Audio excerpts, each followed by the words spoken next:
Hey guys, welcome back to my channel. And for those of you guys that don't know me, my name is Anika and I have lived in London for nearly 5 years. Yep, I'm coming up to my 5-year anniversary mark, and because of that, I thought it would be cool to share with you guys how I moved to London as an American. Now, as an American in London, you do need to be on a visa, and I am currently on a Tier 2 general visa. And I have had not one, but 2 companies sponsor my Tier 2 visa while living in London. Now, if you want to get tips and tricks on the visa application process and how I did it and how I've gotten companies to sponsor me, stick around till the end of the video so I can share all my tricks with you. Now, getting a Tier 2 visa isn't the easiest to get, but I have to say I am living proof that it is possible. I have had 2 companies sponsor me in this time, and it is possible, but you've got to have patience and you've got to have determination to do it. So if you want to get your Tier 2 visa, let's get into this video today. So for a little bit of background, I am actually a California girl born and raised, and I am currently living in London, like I said, for the last 5 years. But a little bit further back, I actually lived in Germany for 4 years prior to living in London. And so for about the last 9 years, I have had to deal with visas, visa applications, and companies sponsoring my visas. So I know a thing or two about the entire application process and how difficult it can be, and honestly, how time consuming and also how expensive it can be. So I want to be able to give you guys my experience and share my tips and tricks with you guys today, so you guys are well prepared if you want to move to London or to the UK. So if you guys are interested in a video of how to move abroad or a moving abroad checklist, I've already done a video like that on my channel and I'll link it up in the cards for you right now. But today's video is going to be focusing on moving to London, but moving to London specifically as an American. So the easiest way to move to London as an American is to be a student. So get into some sort of university, either a bachelor's or a master's program, and then you can easily get a Tier 4 student visa and move to the UK. But that is not my experience. I did not move to the UK as a student. I worked as a working professional, and I moved to the UK as a working professional. I had already done my bachelor's and my master's, and I was looking to work and live in London and not study. So the easiest way is to actually study, but I'm gonna be teaching you guys today how to get a visa as a working professional. So, like I said, there's tons of different ways that you can get visas here in the UK as an American. I already said you can get a visa as a student, which is one way. Another way is that if you have some sort of British ancestry. So if someone in your family is British, you can get an ancestry visa. You can also get a visa if you are married to a British person, so that is a spousal visa. And you can get a ICT or intercompany transfer visa, and that visa means that you are working for a company in the US that is able to sponsor you and move you out to their UK offices. But I did none of those, okay? This video is for anyone out there that doesn't have British family, doesn't have a British husband or wife, didn't study in the UK, and also is not working for a company that can move them abroad. This video is for all of you guys out there that are just looking to move into the UK, find a new job, and start working and living here, because that's exactly what I did. Now, if you're an American and you want to come to the UK and start working, it's not impossible. I've done it. There's plenty of other people that have done it, but you've got to have determination and you have to be extremely exceptional at what you do in order to get that Tier 2 general visa. Now, when you want to come here, you have to convince a company to sponsor you. And that is not going to be the easiest, but I will talk about that later in the video. All I'm saying is a lot of people are going to give up on this process. So make sure that you stick it through and you are really determined and you know why you want to come here in order to make it through this process. A lot of people will get a student visa and think that it's easier to come here as a student and then get a job and then transfer visas into a Tier 2. But let me say, there is no easy way around this. You're going to have to be determined. And like I said earlier, the main reason it's going to be tricky is because you really have to prove that you are exceptional at what you do, because that is what's going to convince a company to sponsor your visa. Now, I'm not saying that you guys aren't exceptional, because I'm sure all my subscribers are exceptional. So if you want to be exceptional, please subscribe to my channel, because all my subscribers are exceptional. But anyways, you really are going to have to show your employer that you are super talented at what you do in order to get that Tier 2 visa. You're also going to have to compete against applicants that are British and other EU applicants that don't need visas. in order for you to stand out and you to get that visa and that job. Anyways, let's just get into the video, and I'm gonna be giving you guys my 5 steps on how I got my visa and how you guys can get your visa too. So my first step in how to get your UK Tier 2 visa is to figure out your why. So figure out why you actually want to move to the UK and make sure you stick on to that why and you really believe in it, because you are going to go through a long process and you're going to have to be determined and you're going to have some willpower, and having a very strong reason as to why you want to move to the UK is going to get you through all those months of doing things and waiting and paperwork, etc. All of that is going to be determined by your why. Do your research on everything. You cannot just expect a company to move you over to the UK just because, I want to live abroad. You need to have a strong reason why, and make sure you make that really clear when you are applying. So why are you guys looking to move to the UK or to London? Leave a comment down below so I can find out exactly why you guys are looking to move to London. So once you have figured out your why, the second step is to start to apply for jobs. So I started to apply for jobs online and started to really reach out to people in my network in London. But what I would recommend is, if you are applying for a job in London and you're gonna need a Tier 2 visa, the best thing is to look on the gov.uk website for registered companies that already have the right to sponsor, and start looking at those companies and see if they have job openings. So I will list it down in the description below, but there is a website that has all the companies in the UK that have the right to sponsor a non-EU or non-British person. The easiest thing to do is, when you are looking for a new job and you come across a company that you like, go and look at this website and see if they're actually registered to sponsor you as a Tier 2 general sponsor. If they're not already on that list, it's gonna be way trickier for you to convince them to get their sponsorship license. What's easier is to make sure that the company already has the sponsorship rights, so then you can just make it clear that you are a migrant and you need that Tier 2 visa. So also, make sure you're honest with your application process. You don't wanna waste the company's time, and you also don't wanna waste your time. There were plenty of times where I had applied for jobs and I went 2, 3, maybe 4 levels into the interview process, and they were like, oh, sorry, we can't sponsor a Tier 2 visa. Now that sucks, but it sucks even more because you've put so much time and energy into that application. What I would suggest is, if the company doesn't have sponsorship rights and you've already checked the website that I've listed in the description saying that they're not a Tier 2 sponsor, ask them right away. Be like, hey guys, can you sponsor my visa because I am a migrant? Being honest in the beginning is the only way to go about this, because otherwise you are gonna waste a whole bunch of people's time. So all I have to say is, if the company really likes you in the interview process, if you really wow them, if you really are exceptional, they will go through the effort of sponsoring your visa. You just really have to stand out, and you really have to prove that you are the only person in the whole world for this job that they're hiring for. Both the companies that I've worked for here in London have been tech startups. And I have to say, the technology scene or the technology sector in London is massive. So if you can apply for jobs in the tech sector, or you have technology experience, whether it's engineering, sales, whatever, if you have experience in the tech sector, I would say that's a great place to start, because there are so many jobs available in London. But what I can also say is, I have worked for 2 tech startups.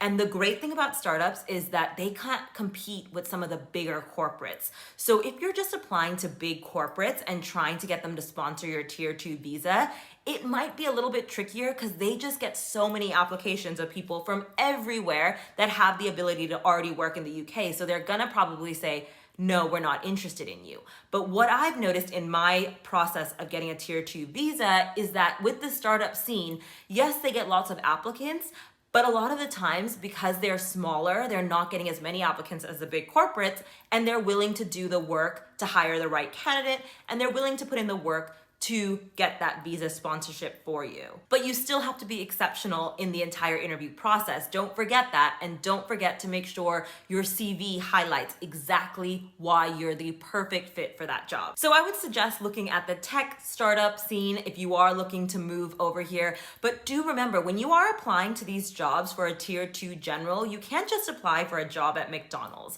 There are restrictions. You have to either have a master's degree already, or your job job has to be on the shortage list in the UK, which again, I will list a link down below of all the shortage jobs here in the UK. So you have to have a reason that you're exceptional and that the government is going to give you a visa and give you a job that could easily go to a British person, but they will give you a visa if you're exceptional, like I said, or if it's a job shortage. So the third step in the visa application process is, now that you've got the job and you've nailed it and you've found the company that is willing to sponsor you, be prepared to wait. The visa game is a long waiting game. The company is gonna have to go through a lot of paperwork and are gonna have to file a lot of things with the Home Office, which is gonna take some time for them to get that all in order. Aside from that, the job will then have to be posted on a government website. So they're gonna have to basically start the search all over again. And they're gonna have to post the job advert on a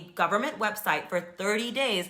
And they're gonna have to wait to see if any British people apply for that job so that they can prove to the UK Home Office that actually no British person is right for this job and you're the right person for the job. So my learnings from this process is that when the company does go ahead and post that job on the government website for 30 days, make sure that job advert is exactly your profile, meaning that it's tailored to exactly what you're good at and your strong points so that it looks like no one else is going to apply for the job. Like, for example, my companies in the past have shown that, you have to be a German speaker and an English speaker, and you'd have to have international experience of working in the US and in Germany in order to have this job. So it really, really was tailored for exactly me so that no one would apply for the job while it was on the 30-day waiting list on the government website. So just make sure that job advert before it gets posted on that government website is very specific to you and your skill set. So after 30 days, if no one applies to the job, then what's gonna happen is the Home Office is going to be giving your new company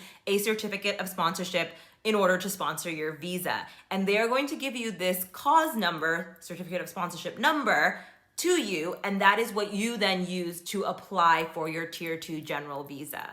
So after that, the fourth step is to prepare to wait some more and cash out some serious money. So once you've gotten your certificate of sponsorship, you then have to go and put in an application yourself, meaning you have to submit your passport, any of your details, all of that information, plus that certificate of sponsorship, and then you apply for a Tier 2 general visa. In the application, you have to pay for the application itself, which again, I will list the website down below so you can see exactly how much you have to pay. But aside for paying for the application, there's a few more things that you have to pay for. So you have to pay for IHS, which is like the immigration health surcharge, which covers your NHS contribution as a foreigner. So that's something you have to pay. That changes depending on how many years you apply to be here.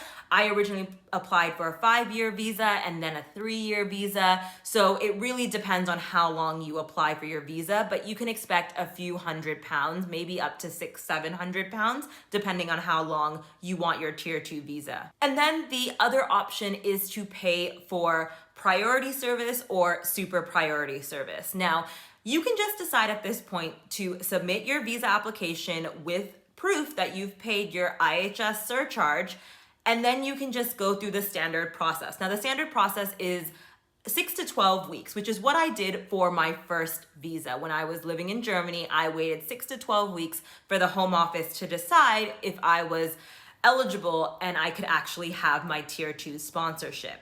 Now, if you want to have a little bit faster of a turnaround and you're just ready to get into your new job, and honestly, most employers aren't going to wait 6 to 12 weeks, you might want to consider paying for the priority or the super priority service. Now, when I moved from my previous employer into my current employer, I picked the priority service. Now, the priority service is basically paying extra money so that the Home Office makes a decision faster. Priority service is usually around 5 working days, and it took me about 1 to 2 weeks for me to hear back from them, and I got my visa, and then I was able to start my next job. Now, the other service is the super priority service. Now, this is a 24-hour decision, meaning when you submit your application in the morning, you are then given an answer by the end of the working day. Now, this is super pricey, and I haven't tried this out myself, but if you are really keen and you really want to get into your new position and your new job, you can obviously opt for this option as well. So no one said a visa was cheap or quick, but I'd have to say there are possibilities of you speeding up the process, but you just gotta pay for it. So just be prepared to wait and also be prepared to spend some money. And finally, my last tip, if you are transferring from one tier 2 to another tier 2, because that's what I did. I worked for a company for about 2.5 years and they sponsored my tier 2 visa. And then I found a new job with a new company that was willing to sponsor me for another tier 2 visa. But all I can say is make sure you wait to hand in your notice. So it is very clear in government guidelines that while as an American abroad, you need to always maintain a tier 2 visa. You cannot go any sort of gap or wait or transition period. So when you are applying for a tier 2 visa with a new company and you're already in an existing role, what I can say is wait until you have that new visa. So you have that new visa in hand saying that you can work for your new employer, and then hand in your notice to your older employer. Because you want there to be an overlap. You want to make sure that there's no gaps in your visa history, because if there is a gap in your visa history, you're gonna have to start all over again, and you're not gonna be able to apply for a passport or indefinite leave to remain at the 5-year mark. You're gonna have to start all over. So just make sure when you are transferring from one tier 2 to another tier 2 that you do not leave a gap and you keep working for your previous employer right until the day that you can start for your current employer. So guys, as I mentioned at the start of this video, I have been in London for nearly 5 years, and at your 5-year mark, you are allowed to apply for indefinite leave to remain, which is an ILR, which means I no longer have to deal with visas and I would have permanent residency. And it also means that I am one step closer to getting my British passport. So if you guys are interested in my journey in becoming a British citizen and what it's gonna be like and how to get an indefinite leave to remain, make sure you subscribe to my channel and I will make sure to upload a video about my entire experience when that happens. So just so you guys know, indefinite leave to remain means that you no longer have to have a company sponsor your visa, but you can continue to live and work in the UK for any company as a normal person, meaning you would have the same rights or abilities as a British person applying to a job. And you can only apply for indefinite leave to remain after you've had 5 consecutive years of being on a tier 2 general visa, which means you have to have lived in the UK for 5 years, worked for 5 years, and paid taxes for 5 years. If you come on a student visa, let's say a tier 4 for 4 years, and then you transfer to a tier 2, none of that time counts. You have to be on the same visa for 5 years, and you have to be on a tier 2 visa for 5 years. Even if you come on a spousal visa and you then transition to a tier 2 visa, you cannot actually apply for a ILR unless you've had 10 years of living in the UK. So you can be a spouse for 10 years and then apply, or a student for 10 years and then apply, but you cannot apply for a indefinite leave to remain until you've got those 5 years as a tier 2 general. So I would recommend tier 2 general as the best visa if you are looking for a passport as quick as possible, because after 5 years you're able to apply, and that is the fastest way to actually get a British passport, which is what I'm doing, and I'm so excited. And honestly, if all else fails, find yourself a British husband or wife, get married, and you can live here with no problems, because that visa is pretty straightforward, and you could probably get a passport way quicker than I can. But I am going through the entire visa process. I'm in the process of getting my indefinite leave to remain and hopefully my passport soon. So I've decided to take a little bit different of a route, and I hope my experience today has taught you guys how to get your tier 2 general visa and what some of the tips are if you want to kind of make sure a company is going to sponsor you. So guys, that brings me to the end of my video. I hope you enjoyed all my tips and tricks. I will of course list all the websites I was talking about down in the description below, so you guys have a few more resources to check out. And I wish you guys the best of luck with your visa application. And if you guys are dreaming of moving to the UK, don't give up. I know it's possible because I am living proof of that. And I hope that this video gave you the motivation you need in order to go through that tier 2 general visa process. Anyways, guys, I'll catch you guys in my next video. Bye.